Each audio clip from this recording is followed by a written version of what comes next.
Okay, purihin po ang ating Diyos na buhay. Bago tayo dumako po mga kapatid sa atin pong pag-aaral, ay muli po, no, tayo ay nagkapasalamat po sa Lord sapagkat meron po tayong kasama po ngayon, no, na bago. Okay? At purihin po ang Diyos sapagkat siya po din ay makapakinig, no, ng mga aral ng ating Panginoon. Kaya muli, welcome po, no, sa gawain po ng ating Panginoon. Okay? At kami po ay nagagalak sapagkat nandito po ang iyong presensya at binigyan niyo po ng oras panahon yung ating Panginoon. Okay? At purihin po ang Diyos, tayo po lahat ay dumako sa ating pag-aaral na ito, mga kapatid. At dito po tayo mag-aral ngayon sa ating pong binasa kanina, mga minamahal, na ang sabi po dito sa binasa natin kanina, mga kapatid, sa aklat po ng Isaiah, no? Isaiah chapter 46, okay? Verse 9 up to verse 10. Okay?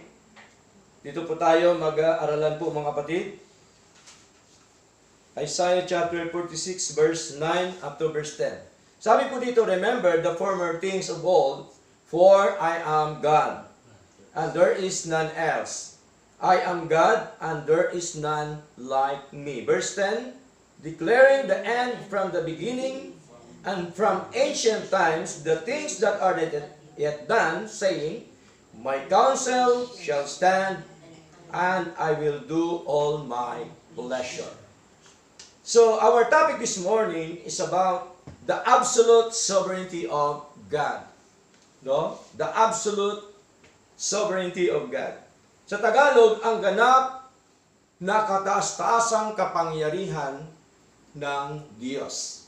Niwala ba tayo na ang Diyos pinakamakapangyarihan sa lahat? Amen. Yes. No? Pag sinabi pong most and very powerful God, wala na pong ibang mas makapangyarihan pa. Amen po? Okay? Kahit sino po dyan, wala hong mas makapangyarihan pa sa Diyos. Siya lamang po ang pinaka mataas, pinaka makapangyarihan po sa lahat. Okay? Now, the God of the Gospel is not a limited God. No? Hindi po siya limitadong Diyos. Right? Hindi katulad ng tao, tayo limitado lang. Tama po? Si Lord po ay unlimited God.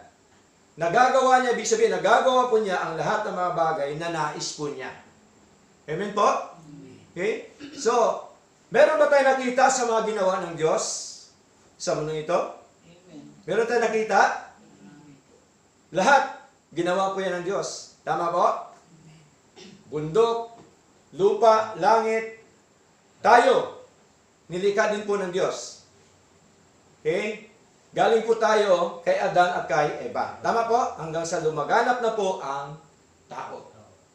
Si Lord po lahat yan. Kaya, malinaw po na si Lord ay unlimited God. No? He is not limited God, but He is unlimited God. And not a weak God. Hindi po siya mahinang Diyos. No? Marami kasi tao, akala na okay lang. Si Lord naman, ano yan, baliwala lang yan sa Kanya. Hindi ho, mga kapatid. Mamaya, makita ho natin mamaya kung ano po ang mga sinasabi po ng ating Panginoon. And not a reacting God. He is the Almighty, the Most High, the Lord of heaven and earth. No? Siya po ay makapangyarihan po sa lahat, mga kapatid. He does not adjust His plans to man. No? Man must submit to His will. Okay? Kaya dapat, ang tao o tayo ang magpasakop sa kalooban ng Lord. Tama po? Hindi yung Lord magpasakop sa atin. No, maraming Kristiyano ngayon, gusto nila magpasakop si Lord sa kanila. Di ba? Hindi po ganon, mga kapatid. Dapat tayo ang nagpapasakop sa Lord. No? Tayo ang sumusunod dapat sa Panginoon. God reigns absolutely over all creation, administration, salvation, and eternity. God is God. He does His will. Totoo ba yan? Ang Diyos ay Diyos at nagagawa niya ang kanyang ibig. Tama? Ang kanyang gusto, ang kanyang nais sa lahat ng mga bagay dito sa mundo. Di po ba? Kaya po, di po ba nakita ho natin ang kapangyarihan po ng Diyos, no? Sa minsan, sa Mindanao, luminindol, pero dito hindi. Tama mo? Sino po ba nagpapalindol? Alangan naman ng tao. Hindi kaya ng tao po yan. Tama po? Si Lord, siyempre, nagpapalindol. Pinapadaman niya sa mga tao na siya po ay pinaka makapangyarihan po sa lahat. Di po ba? Minsan dito bumabagyo sa Mindanao, Visayas, wala. Sabi naman ng mga scientist o pilosopo, hindi, ano po yan eh. Galing po yan sa natural na panahon. Eh, sino po ba ang gumagawa ng natural na panahon? Di ba si Lord pa rin? Tama po? So hawak po niya lahat, mga kapatid. No? Kaya malinaw po na siya po ay soberanong Diyos at makita ho natin dito na nothing happens outside His will and purpose. No? Walang nagaganap na hindi ayon sa kanyang kalooban at layunin. Okay? Wala hong nagaganap. Lahat po nagaganap ay ayon po sa layunin at kalooban po ng ating Panginoon. Okay? So, meron pong 4 na bagay na nais ko pong ibahagi sa inyo, mga kapatid, at gusto ko pong atin po itong mapakinggan at focus po tayo sa aral po ng ating Panginoon sapagkat ito po ay napakahalaga. Once natin po itong mapakinggan at ipaunawa ni Lord sa atin, mga kapatid, talaga hong baga sa yung puso mo, yung buong buhay mo ay kampante sa paglilingkod po sa ating Panginoon. Amen po? Amen. Nandoon po yung pagpapala ng mga bagay na spiritual sa buhay po natin. Now, number 1, God is sovereign by nature. No? Ang Diyos ay may ganap na kapangyarihan sa kanyang kalikasan. Okay? So, sabi ng kanina, sabi ko nga po, na sabi po ng mga scientist po, kalikasan yan eh. Sino bang gumagawa ng kalikasan? Di po ba si Lord? Okay? So, sovereignty belongs to God. No? Ang kapangyarihan ay sa Diyos lamang, mga kapatid. No? Katulad po dito sa babasahin po natin sa Psalms chapter 115 verse 3. No? Sabi po dito, Psalms chapter 115 verse 3, But our God is in the heavens, He hath done whatsoever He hath pleased. Ngunit ang aming Diyos ay nasa mga langit, Kanyang ginagawa ang Kanyang ibigin. Yun po ang tunay na Diyos. No? Kaya pag tinanong tayo, saan ngayon ang Diyos? Hindi, ang Diyos na sa langit. Tama? Ginagawa niya ang Kanyang ibigin, ang Kanyang nais, ang Kanyang gusto. Hindi yung gusto natin. Tama po? Kaya sa ating paglilingkod nito, sa ating pagsamba, dapat ang masunod yung gusto ng Diyos. Amen po? Hindi yung gusto ng tao. Ay, ito gawin natin, ganito gagawin natin, para masaya, para ano tayo. Kamukat-mukat, unbiblical na. Ginagawa nila na wala na sa Biblia. Wala na po sa sinasabi ng ating Panginoon. Kaya dapat, sa buhay po natin, ang masunod po yung ating Panginoon. No? Katulad po sa sinabi po dito, mga kapatid, mga minamahal, na Kanyang ginagawa ang Kanyang ibigin. So si Lord gumagawa. Amen po? Gumagawa si Lord, may ginawa si Lord. Napakarami niya ginawa, lahat ng mga bagay, ginawa po ng ating Panginoon. Okay? So ilang araw po niya ginawa ang buong mundo, kasama ang tao? 6 na araw. Pang 7 araw, ano po yun? Okay, pahinga. Okay? Kaya pagdating sa New Testament, yung pahinga, ito po yung Sunday. First day of the week. No? Tandaan po natin, ang Sunday is first day of the week. Hindi ho 7th day of the week. Okay? First day of the week. Okay? Hindi ho Monday ang first day of the week, mga kapatid. Sa 1 Corinthians po, makabasa po natin doon, na first day of the week, yung pagsamba po nila sa ating Panginoon. Okay? Now, ano pa po mga kapatid? Sa Hebrew chapter 4 verse 13, sabi po dito, neither is there any creature that is not manifest in His sight, but all things are naked and opened unto the eyes of Him with whom we have to do. Tingnan niyo po, no? At walang anumang nilalang na hindi nahayag sa kanyang paningin. Lahat po tayo, kahit man anong cover mo dyan, nakikita ka pa rin ni Lord. Tama? Okay? Kasi, bakit po? Sapagkat, sabi po ng ating Panginoon, na ang lahat ng mga bagay ay hayag at lantad sa kanyang paningin. Tama po? Kaya ho, ang buhay po natin ay hayag po at lantad po yan sa ating Panginoon. Hindi man yan nalalaman ng ating mga man sa buhay, hindi man yan nalaman ng ating asawa, hindi man yan nalaman ng ating mga kapatid, hindi man yan alam ni pastor, no? Hindi niyo po alam ang buhay ni pastor, puso ni pastor. Ngunit tandaan po natin, alam po yan ng Diyos. Amen po? Si Lord po ang siya nakakaalam, mga kapatid. Kaya ang sabi pa po dito, mga minamahal, at walang anumang nilalang na hindi nahayag sa kanyang paningin. Ngunit, ang lahat ng mga bagay ay hubad at hayag sa harapan ng mga mata niyaong ating pagsusulitan. So malinaw po na pag sinabi pong bukas, ibig sabihin walang takip. Tama po? Okay? Pag sinabi pong hubad, ibig sabihin ho, lantad po yan. No? Nakikita po yan ni Lord. Nakikita po yan ni Lord ang motibo ng puso natin. Tama? Nakikita ni Lord kung ano ang laman ng puso natin sa ating pagsamba sa Kanya. Nakikita yan ni Lord kung tayo po ay totoo at tunay na sumasamba sa Kanya. Nakita po yan ni Lord kung tayo po ay nananalangin araw-araw sa Kanya o hindi. Tama ba? Nakita ni Lord kung tayo po ay nagbabasa araw-araw o hindi sa Kanya. Nakita po niya lahat yan, mga kapatid. Wala hong lingid sa Kanya. Okay?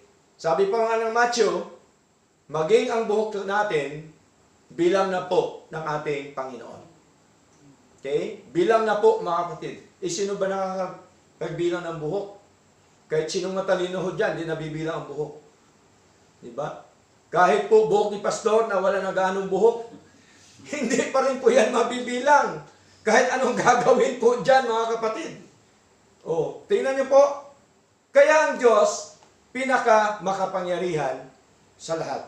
Ibig sabihin, dapat si Lord yung sentro, si Lord ang ating una na paglingkuran. Una na ating bigyan ng karangalan sa atin pong mga buhay. Okay? Now, Psalms chapter 103 verse 19, sabi pa po dito, the Lord hath prepared His throne in heavens, and His kingdom ruleth over all. Tingnan niyo po, mga kapatid. So, si Lord po ang siyang namamahala, no? Ng kabuuan ng kanyang kingdom. Okay? Ano ibig sabihin ng kingdom? Kaharian niya sa langit at ang kaharian po niya sa lupa. Sino ang kaharian niya sa lupa? Tayo. Tama? We are the kingdom of God. Okay? Sapagkat tayo bilang church, itong kingdom ni Lord, ay tayo po extension ng kingdom of heaven. Tama po? Kasi tayo po na ito eh. Ito na po tayo. Mga ligtas na po. Kaya tayo, extension ng kingdom of heaven. Kaya darating po ang time, takdang panahon ni Lord, na doon po tayo pupunta sa Kanya. Amen po? Okay? So, malinaw po yun mga kapatid. And our God is present everywhere. Nandun siya lagi. Mga kapatid, kahit saan ka, nandun siya. He is present everywhere. Okay? Ngayon, may mga reliyon na ang kanilang mga kaisipan puro makalaman. Sabi ng isang reliyon, no? Sabi ng isang mangangaral, ito po isang mangangaral na sikat. Sabi po niya, kung si Lord present everywhere, ibig sabihin, pag nandun ka sa CR, nandun din si Lord. Kailan pa ba sabihin yun? Diba? Hindi na kailangan sabihin yun.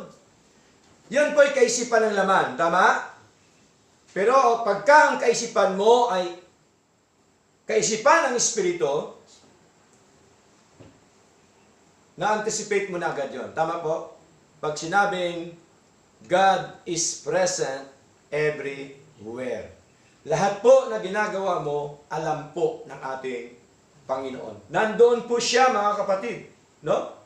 Nandoon po siya. Never po siya na nag-absent po. Diba? Tingnan niyo po. May mga Kristiyano nga, uma-absent sa gawain. Pero si Lord, hindi po yan uma-absent sa atin. Tama po? Bakit po? Ituloy-tuloy ang hininga natin eh. Tama po? Sino nagbigay ng buhay? Si Lord. Sino nagbigay ng hininga? Si Lord. Absent ba si Lord? Hindi. Hindi siya nag-absent. He is ever present. Mga kapatid, sa mundo po ito na atin pong ginagalawan. So ituloy po natin mga kapatid. Daniel chapter 4 verse 35, He doeth according to His will. Nagagawa niya ang ayon sa kanyang nais o kalooban. Nagagawa po niya yon. Hindi ho kalooban natin. Kaya ang tao, hindi pwedeng utusan si Lord. Tama? Okay? Maraming tao, parang inutusan pa si Lord eh. Di po ba? Lord, ngayon din Lord! Ibigay mo!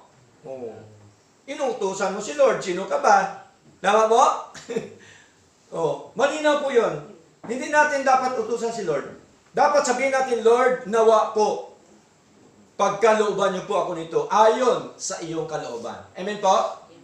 Kasi nga, kalooban ni Lord ang tumatakbo sa mundo ito, maging sa buhay po natin, hindi ating kalooban. Kasi kung kalooban po natin, ang kalooban po natin, hindi ho maganda ang maging resulta. Amen po? Dapat ang kalooban ng Diyos ang siyang ating sundin. Sapagkat kapag ka ang kalooban na ng Diyos ang sinusunod natin, sigurado po yan, maging maganda ang resulta ng buhay po natin, at tayo po ay laging pinagpapala po ng ating Panginoon. At ang pagpapala po ni Lord, hindi lamang po financial. Amen po? Higit sa lahat, pagpapalang espiritual. Yung pagpapalang espiritual, yung napunta ka sa tama at totoong aral. Amen po? Naintindihan mo, naunawaan mo ang aral ng Diyos na Kanyang pinaunawa po sa atin. Yun po ang mga bagay na espiritual, pagpapalang espiritual, na binigay po ng Diyos sa atin. Nagagawa ng Diyos ang gusto niya o ang ibig po niya. Romans chapter 9 verse 20 up to verse 21. Sabi po dito, shall the thing formed say to him that formed it, why hast thou made me thus? Masasabi ba ng nilalang sa lumalang sa kanya, bakit mo ako ginagawa ng ganito? Diba? Maraming Kristiyano ngayon nagrereklamo, Lord, bakit naman ganito? Diba? Pag may problema, suliranin, pagsubok sa buhay, anong ginagawa ng marami? Sinisisi pa si Lord. Lalo na pag namatayan, Lord, bakit ginawa mo ito? Hindi ko ito matanggap. Ikalauna, natatanggap na rin po. Kasi wala na po siya magawa. Tama po? Lord, bakit ganito? Grabe ang aming problema, Lord. Grabe ang aming suliranin. Grabe ang mga pagsubok sa buhay. Tandaan po natin mga batid, ang solusyon po dyan, ipag-pray sa Lord. Tama? Magpatuloy sa Lord. Hindi ho, magka-problema lang, hihinto na. Ay, ayaw ko na dyan. Kasi puro problema po eh. Hindi ako pinagpapala dyan. No? Kasi maraming Kristiyano ang gusto magpapala is material. Hindi niya nakikita na masigit na pagkapala yung mga bagay na espiritual. Amen po? Dapat makita ho natin na ang una dapat na ating ma-appreciate sa ating paglilingkod na ito, yung mga bagay na espiritual o yung mga pagkapala ng Diyos espiritual sa buhay po natin.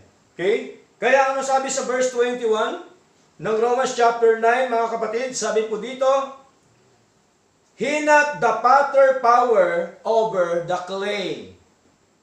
Mas makapangyarihan pa ba ang putik kaysa gumagawa ng putik? Ang gumagawa ng potter?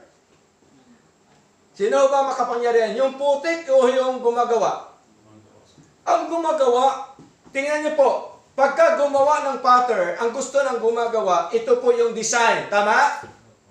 Oh, nagreklamo ba yung clay? Putik? Hindi. Wala siyang karapatan na magreklamo. Ganon din po ang buhay po natin sa Lord. Wala tayong karapatan na magreklamo. Amen po? Bakit?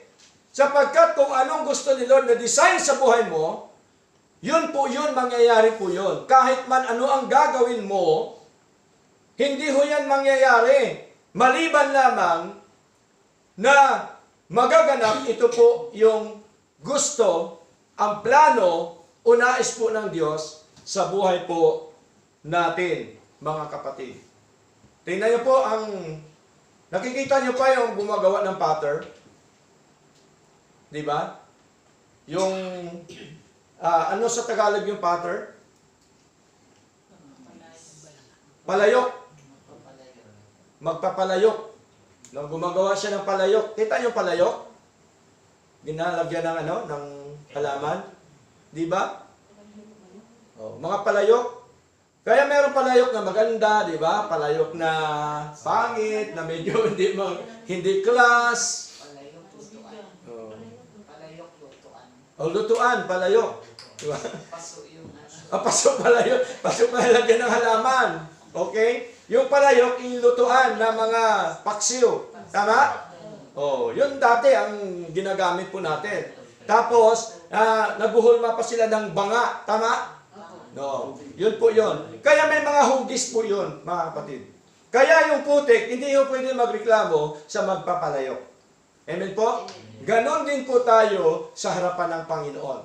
Kung ano ang ating kalagayan ngayon dito sa mundo, dapat atin pong ipagpasalamat sa Lord, dapat atin pong ipanalangin sa Lord, dapat atin pong pasalamatan po yung ating Panginoon. Amen po? Amen. Yan man po ay pagpapala o yan man po ay pagpapalo ng Panginoon sa atin, dapat ipagpasalamat po natin sa ating Panginoon. Okay? So malinaw po yan, mga kapatid.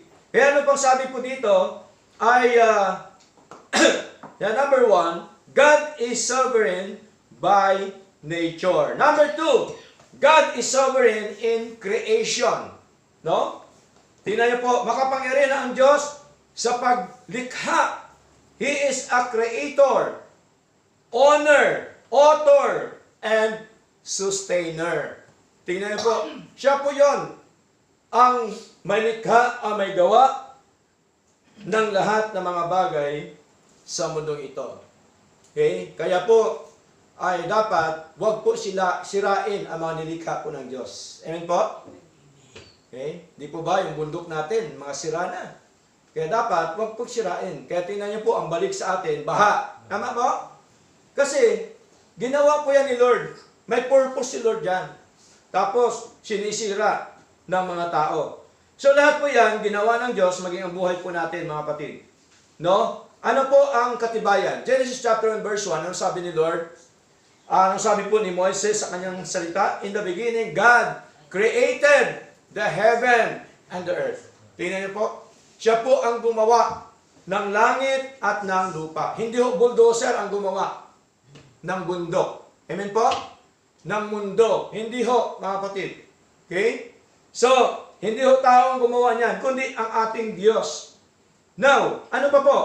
Psalms chapter 24 verse 1, sabi po dito, the earth is the Lord's and the fullness thereof. So, ang may-ari si Lord ng mundo, ng lahat ng mga bagay dito sa mundo. Siya po ang may-ari. Wala ho tayong pag-ari dito. Amen po? Lahat po yan, maging buhay natin, hindi tayong pag-ari niyan. Pinagkatiwalaan lang po tayo ni Lord. Tama po? Yung hanap buhay natin, trabaho natin, profession natin, okay? Ano man ang ating ginagawa dito sa lupa, pera natin, sasakyan natin, bahay natin, kahit man yan ay mansyon na bahay, kahit man yan sa iyong lahat, temporary lang po yan, di sa iyan. Pinagkatiwala lamang po ng ating Diyos. Siya po ang may gawa, siya po ang may-ari, siya po ang author, at siya po yung sustainer. Okay? Now, Colossians chapter 1 verse 16 up to verse 17 para mas lalo nating maintindihan na si Lord pala ang lumikha ng lahat ng mga bagay. Sabi po dito sa Colossians chapter 1 verse 16 up to verse 17, for by Him were all things created. Tingnan niyo po. That are in heaven, that are in earth, visible and invisible. May ginawa ba si Lord na visible? Nakita ba natin ang ginawa ni Lord? Pag sinabi kasing visible, nakikita. Right? Oh, kitang-kita. Diba? Buhay natin, mundo natin ginagalawan, that is visible. Pero nakita ba natin ang invisible? Hindi. Kaya nga invisible eh. Di ba? Kaya hindi natin nakita po yun. May mga ginawa pa siya na hindi natin nakikita. For example, nakita mo na ba yung Mars sa personal? Yung loob ng Mars. Nakita ba natin personal? Hindi. Pero nilikha ba yan ng Diyos? Yes, that is invisible na ginawa po ng Panginoon na hindi natin nakikita, mga kapatid. Pero ginawa po niya yon. Lahat ng mga ginawa po ng ating Panginoon. Mga kapatid, doon sa langit, hindi ho natin nakikita po yon. Kaya invisible. Okay? Kaya ho, sa ating paglilingkod na ito, dalawang klase ang church ng Panginoon. Visible at saka invisible. Pag sinabing visible, ito po yung tayo, yung local church. Tama? That is visible. Yung invisible, lahat nandun na sa Lord. Tama po? Sa pagdating ng Panginoon. That is invisible. Doon na po tayo sa langit. Okay? Lahat po yan, mga kapatid. Yun pong tinatawag na General Assembly ng Church ng Panginoon doon po sa langit. Okay? Invisible kasi hindi pa natin nakikita. Dito pa tayo eh. Tama po? Okay? Yun pong ibig sabihin mga kapatid. Kaya, ano pa pong sabi dito mga minamahal? Visible and invisible, whether they be thrones or dominions, or principalities, or powers, all things were created by Him, and for Him, malinaw po, no? Verse 17, ang sabi pa po dito, verse 17, and He is before all things, and by Him, all things consist. So, malinaw po, nasa Kanya po talaga, siya po ang gumawa, siya po naglikha ng lahat ng mga bagay sa mundo pong ito. Wala hong nilikha ang tao ni kahit isa. Totoo po ba yun? Wala po tayo nilikha. Pastor, ako naman gumawa ng bahay ko. Hindi mo nilikha po yun. Ginawa mo yun. Iba yung naglikha, ibang gumawa. Tama? Magkaiba po yun, mga kapatid. Lahat ng materialis na ginawa mo, galing po yan sa nilikha ni Lord. Di po ba, mga kapatid? Ang lahat po ito, galing sa lupa. Tandaan po natin. For example, bakal. Makagawa ba ng bakal kung walang sand na maganda, na itim? Na hinahaluan ng mga chemical para maging bakal? Doon din po galing yun. Lahat po yung kinakain natin. Galing sa lupa. Tama? Bigas. Saan ba nanggagaling yan? Lupa. Hayop. Anong pinapakain? Galing din sa lupa. Tama po? Oh, ang tao, anong kinakain? Galing sa lupa. Uuwi din sa lupa. O tingnan niyo po, may magagawa bang tao? Di ba wala? So malinaw po mga kapatid, na ang lahat pong ito ay lahat ng mga bagay ay ginawa po ng Diyos. Romans chapter 1 verse 20, the world and all things that are made because of God's eternal power and Godhead. Tingnan niyo po. So malinaw po yun na ang mundo at ang lahat ng mga bagay ginawa po ni Lord sapagkat dahil po sa walang hanggang kapangyarihan po ng ating Panginoon. Ibig sabihin, pag sinabing walang hanggang kapangyarihan, walang katapusang kapangyarihan ng Diyos. Amen po? Because our God is from everlasting to everlasting. Wala po siyang katapusan, mga minamahal. Siya po ang Diyos na dapat po natin kilalanin sa ating paglilingkod na ito. So that is number 2, God is sovereign in creation. Nakita ho natin kung paano po ginawa ng Diyos, mga minamahal, ang langit at ang lupa, ang buong mundo, maging po yung buhay po natin. Number 3, God is sovereign in administration. No? Kapangyarihan ng Diyos sa pamamahala. Okay? Si Lord din po ang namamahala po, mga kapatid. Sa mundong ito na kanyang ginawa, mga minamahal. God governs events, history, and nations. So siya din po namamahala po yan, mga kapatid. Kaya sabi ho niya, sa binasa natin kanina, my counsel shall stand and I will do all my pleasure. Ang payo ko ay mananayo at gagawin ko ang buo kong kaligayahan. Kaya po, pag may problema tayo, kanino tayo hingi ng payo? Kay Lord dapat. Kasi sabi ni Lord, my counsel shall stand. Dapat kay Lord tayo mahingi ng payo, hindi sa tao. Tama po? Kasi pag humingi ka ng payo sa tao, ako nga din, ganun din eh. O, diba? Eh, paano magkuha ng payo ron? Ay, Mare, ganito ang problema ko. Naku, sinabi mo pa, Mare. Kami mas malala pa dyan. O, tingnan nyo. Kaya po dapat manghingi tayo ng payo sa Lord. Amen po? Amen. Napakaraming payo si Lord dito sa banal na kasulatan. No?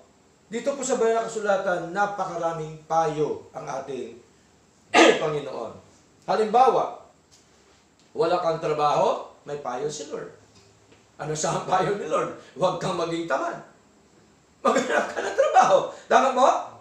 Payo po yan ni Lord eh. Oo. Di ba? Paano ka makakahanap kayo ng trabaho kung hindi ka naghanap? Di mo ba? Hindi naman pwede na siwan tamad ka.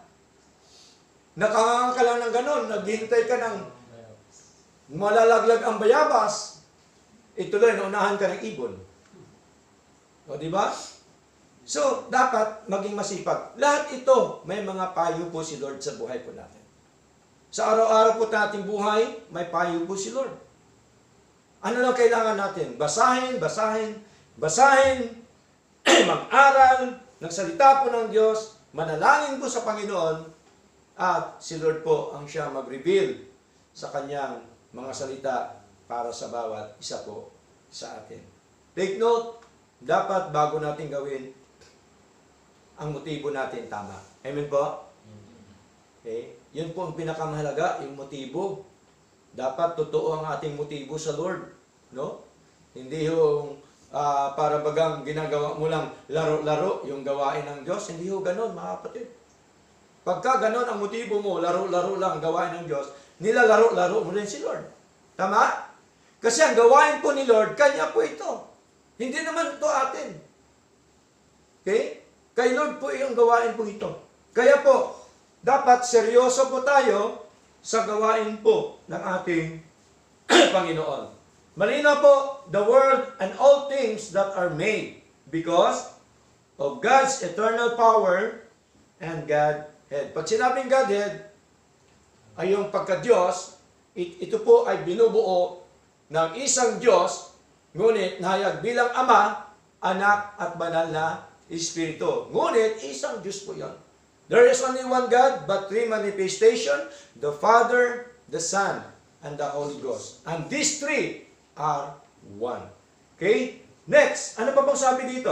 Hindi lamang po yung sinabi ni Lord, my counsel shall stand, and I will do all my pleasure. Sabi pa po dito sa Proverbs, chapter 21, verse 1, the king's heart is in the hand of the Lord.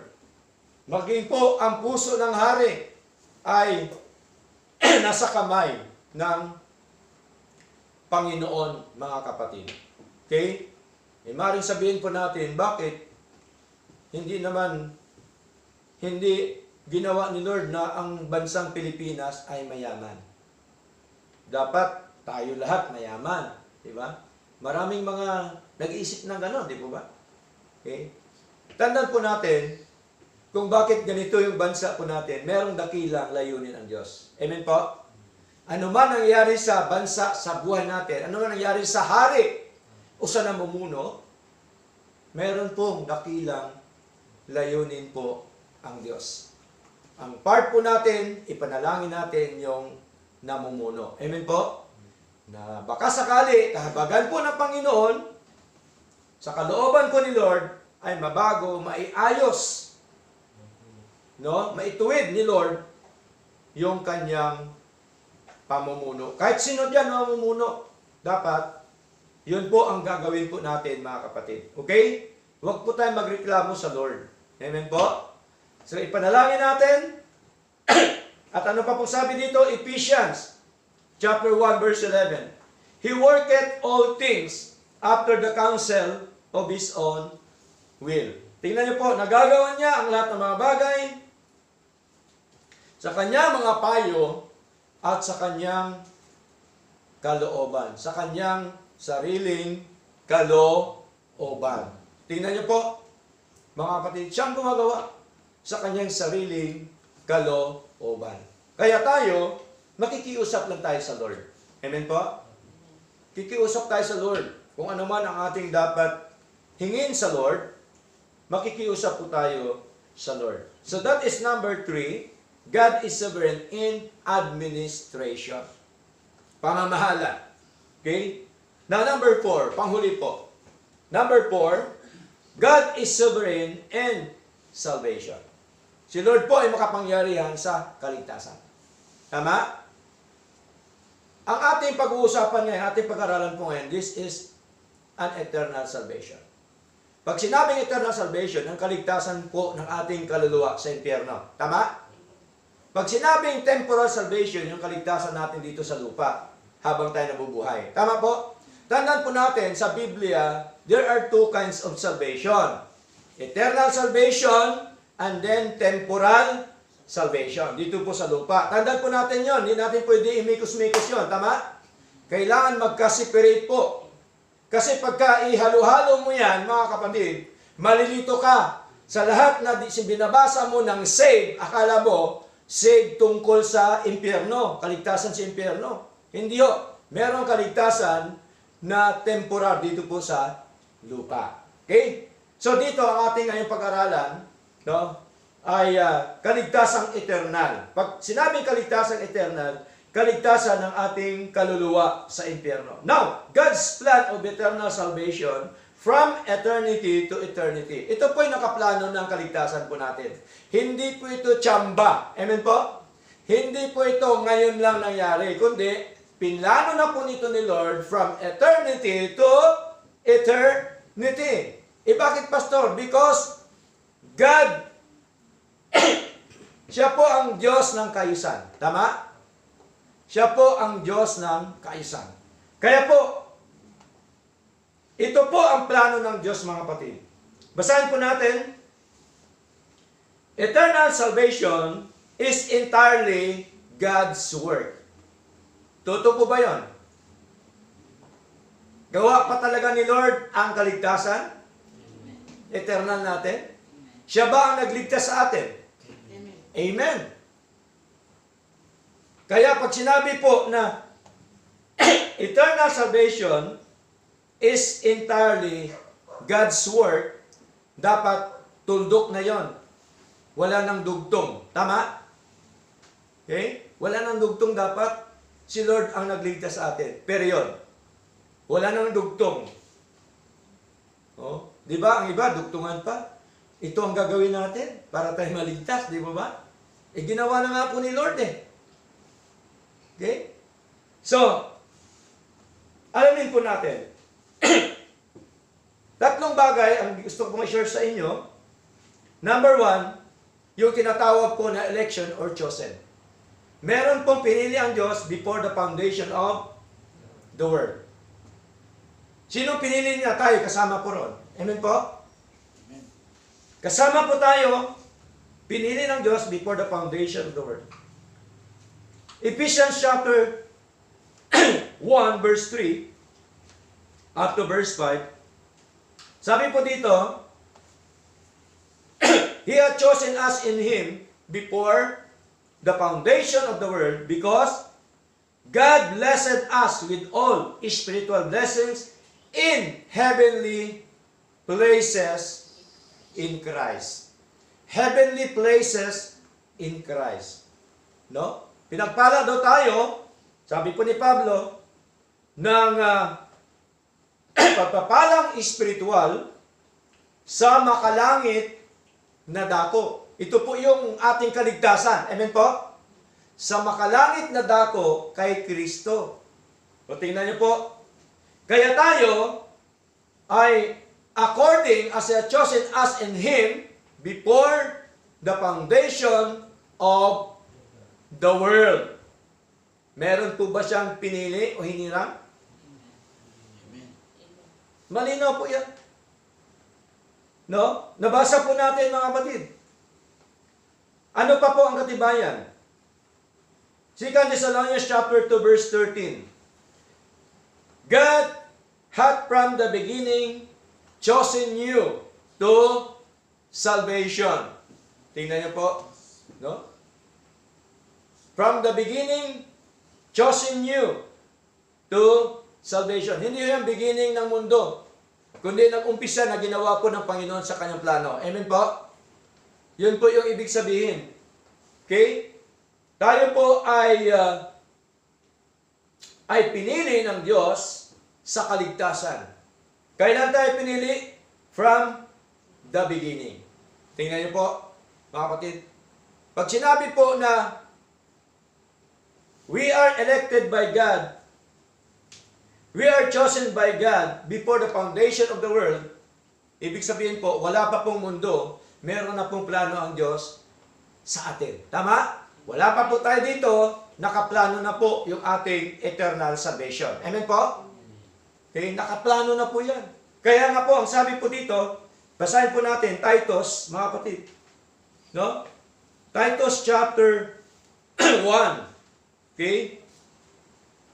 Titus chapter 1 verse 2, sabi dito, in hope of eternal life, which God that cannot lie promised before the world began.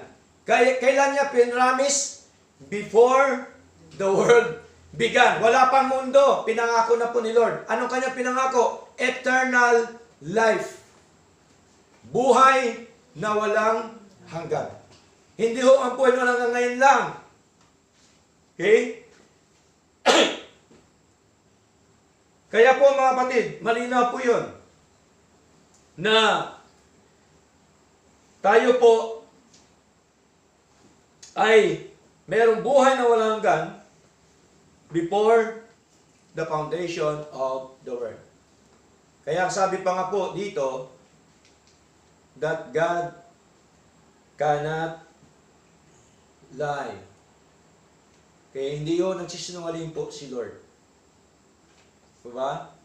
Si Lord po ay totoo. Tunay po siya. Pag sinabi ni Lord na meron tayong eternal life, dapat maniwala po tayo. Amen po? Amen. Okay? Paniwalaan natin si Lord. Sinabi po niya eh. Di po ba? Nakita nyo rin po, nabasa nyo rin. Nabasa nyo po ba? Kaya yun ang mahalaga po na nagbabasa. No? Napatunayan mo na ito pala, sinabi ni Lord. Okay? Kaya dapat huwag tayong makontento lamang sa pagkikinig. Amen po?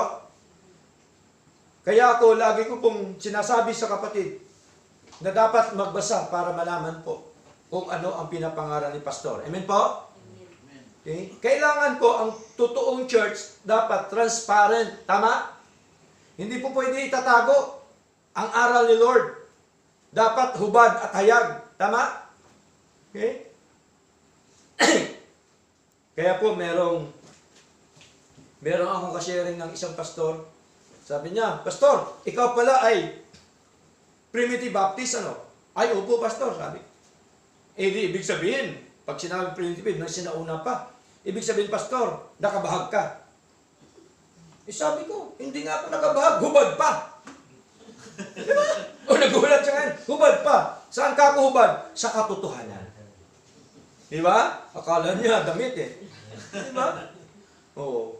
Nakabahag daw tayo. Diba? Kasi primitive Diba? Sinauna. Una. Luma. O diba? Sabi ko, nakahubad. Kami, kako. Hubad sa katotohanan ng salita ng Diyos. Walang tinatago, ibig sabihin. Tama po? Kasi maraming simbahan ngayon, maraming tinatago. Di ba? Pagka wala ka pa sa simbahan, ilabas yung maganda. Pag nasa loob ka na, ilabas na rin ang pangit. Hindi na maganda. Di ba? Sa atin po, transparent tayo. Kung ano sinasabi ni Lord, doon po tayo. Amen po? Kasi yun po ay aral po ng ating Panginoon. 2 Timothy chapter 1 verse 9, sabi po dito, Who hath saved us and called us with unholy calling, not according to your works. Yung kaligtasan, hindi dahil sa ating mga gawa. Amen po? Because God said, not according to your works, but according to His own purpose and grace. Di ba? Kaya ang tanong, bakit tayo niligtas ng Diyos? Di ba? Bakit tayo iniligtas ng Diyos? Sa anong dahilan? According to His own purpose and grace. Amen po? Oh.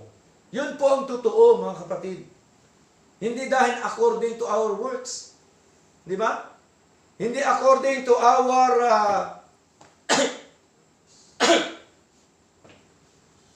profession. According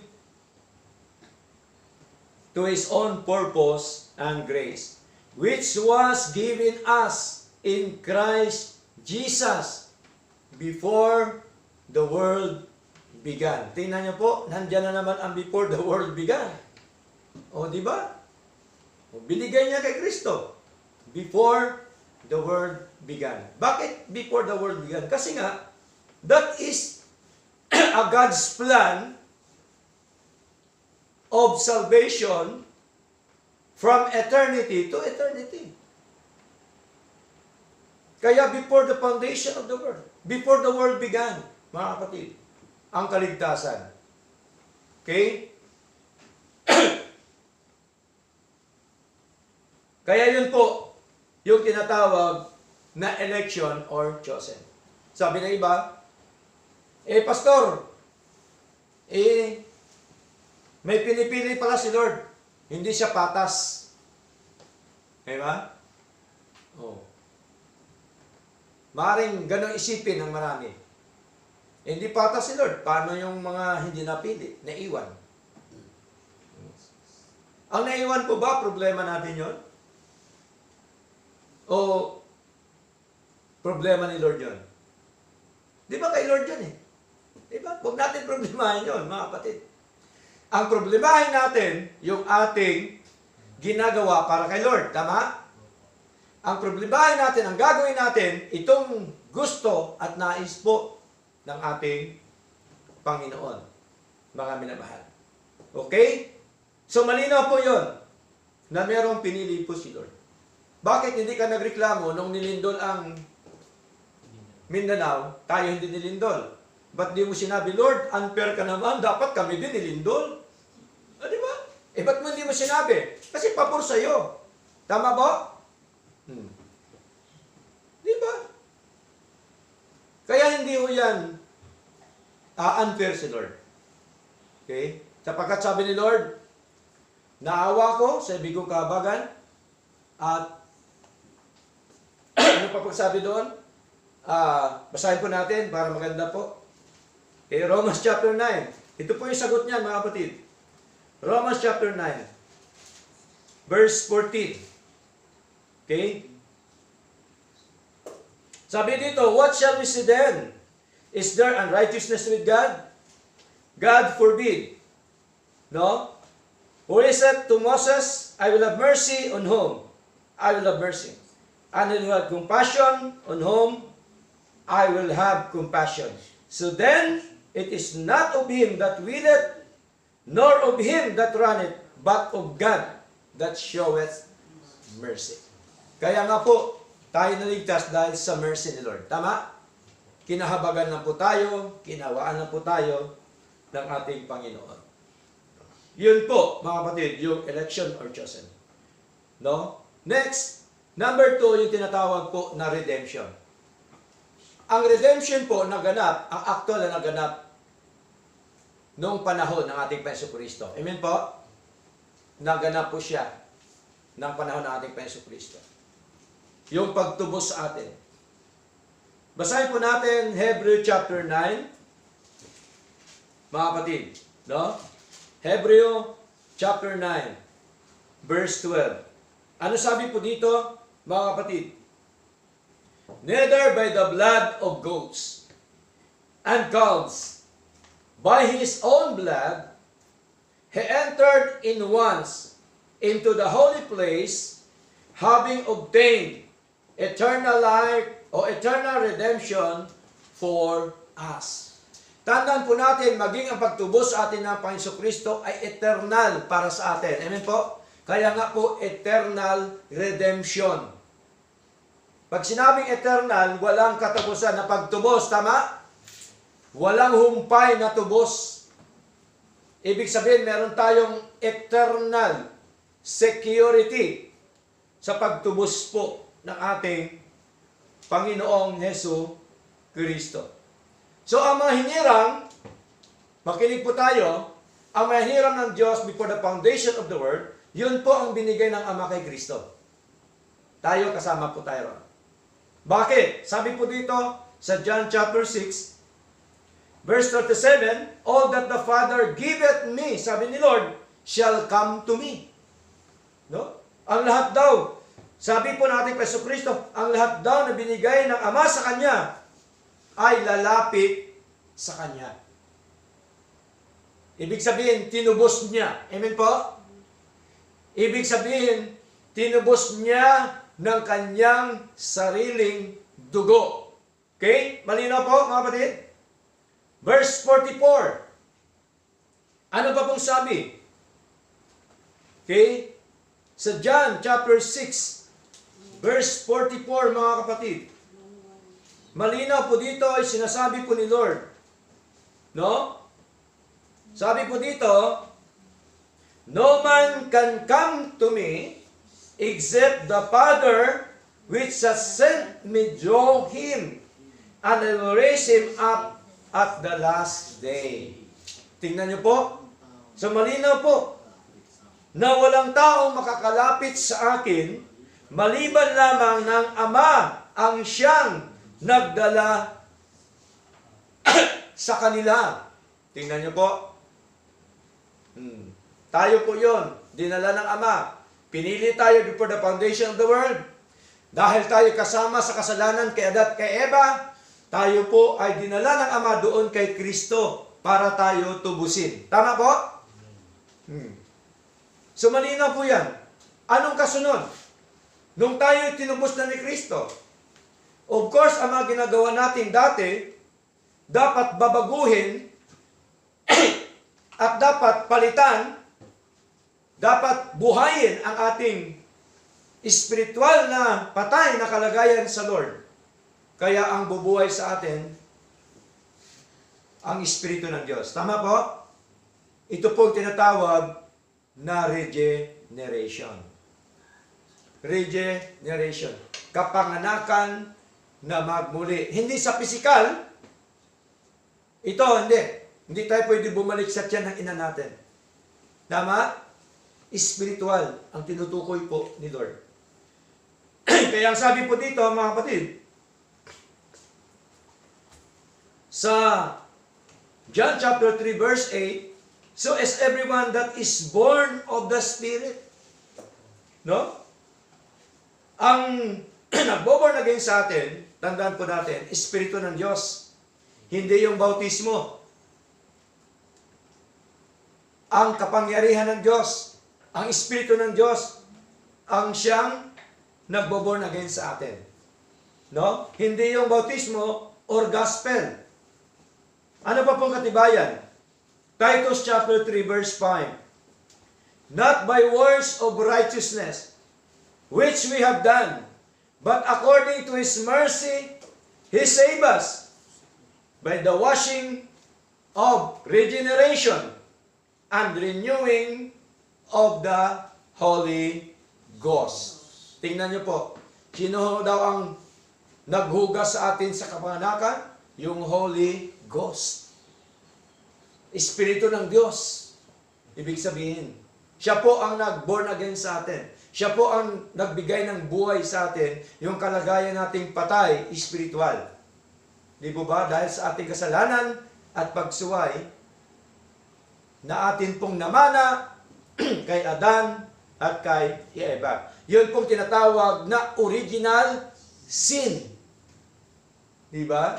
Original sin po yan. Tinubos ni Kristo yung original sin. Amen po? Kaya tayo merong eternal life.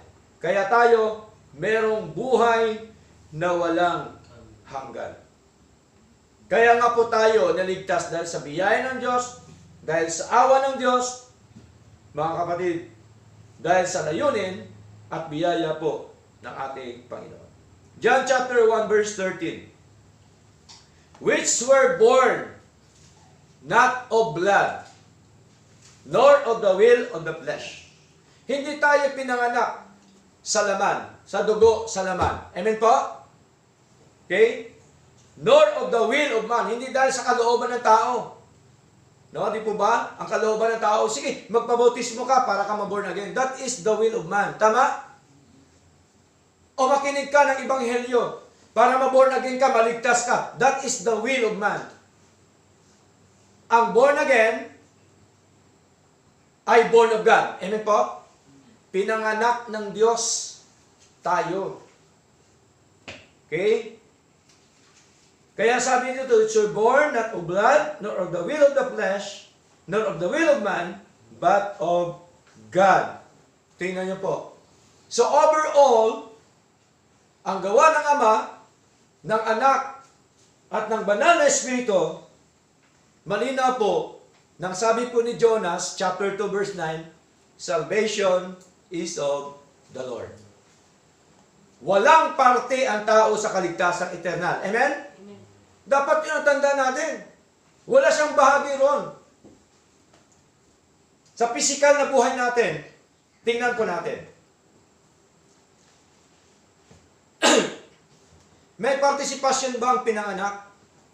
Di ba tayo pinanganak din sa laman? Tama po? Kaya nandito tayo ngayon eh. May participation ba ang pinanganak? O wala? Tumulong ka ba na para ka iluwal ng ina mo? Tumulong ka ba para mailuwal ka ng ina mo? Di ba? Walang kakayahan. Tama? Ganun din po tayo. Wala tayong kakayahan. I-born again natin sarili natin. Right? Ang may kakayahan ang Diyos. Amen po? Ang kapangyarihan ng Diyos. Tingnan niyo po mga kapatid. Kahit nga, nung mula pinanganak tayo, hindi natin alam na mapunta pala tayo ng Luzon. Tama? Oo. Dahil sa kalooban ng Diyos, dahil sa may purpose si Lord, nandito tayo. Amen po? Kasi wala naman tayo kamungwang. Wala tayong alam. Di natin kayang tulungan ang sarili natin. Nung tayo po ay nasa sinapupunan pa ng ating ina. Amen po? Wala tayong kakayanan. Ganon din sa ating kapanganakan spiritual. Wala tayong kakayanan because we are dead in trespasses and sins. Pagkapatay ka, wala kang pakiramdam. Amen? Pagkapatay ka, hindi ka pwedeng makinig ng salita ng Diyos. Sa iyo, baliwala yan. Walang kwenta yan. Bakit? Kasi patay ang iyong spiritual na buhay sa Lord. Sino ang bumuhay sa atin? Si Lord. Ang Espiritu ng Diyos. Ephesians chapter 2. Basahin po natin. Okay? Ephesians chapter 2, verse 1. And you hath he quickened who were dead in trespasses and sins. Malinaw po yun, mga kapatid. No? Kayo ay binuhay niya. Sino niya? Ng Diyos. Nung kayo ay mga patay dahil sa kasalanan at pagsuway. Di ba? Nung hindi pa tayo born again, hindi tayo nakikinig sa salita ng Diyos. Tama po? O, nung na-born again na tayo, binuhay na tayo ni Lord, at saka tayo nakinig, nagkaroon tayo ng willingness to hear the word of God. Tama po? Yun po talaga ang totoo nangyari sa atin. Kaya po rin po ang Panginoon na ang kaligtasan po ay Kanya lamang gawa. No? Ito po tinatawag na Godhead. Gawa ng Ama, ng Anak, at ng Banal na Espiritu. Na isang Diyos na atin pong pinaglingkuran. Now, let's go to our conclusion, mga kapatid. God reigns eternally. Okay? Absolutely. And perfectly. Psalms chapter 93 verse 1, the Lord reigneth. Revelation chapter 19 verse 6, the Lord God omnipotent reigneth. Pag sinabing omnipotent, ibig sabihin, powerful. No? He is a very, very powerful. Ibig sabihin po, omnipotent. Okay? God is King, God is Lord, God is ruler, God is Savior, God is Judge, God is Sovereign. Malinaw po, God alone governs all things. Saves His people. No? Matthew chapter 1 verse 21. Bakit po pinaraatipan si Kristo? Dahil po iligtas niya ang kanyang bayan sa kanilang mga kasalanan. Okay? God alone governs all things, saves His people, fulfills His will, and glorifies His name without dependence on man. Malinaw po, mga kapatid, na ang ginawa ng Diyos, wala hong bahagi ang tao. Amen? Lahat po yan, ginawa po yan ng Diyos sa lahat-lahat ng mga bagay sa mundo po ito. Purihin po, Panginoon, at tayong lahat po itumayo. At tayo po'y awit po sa Lord, mga kapatid.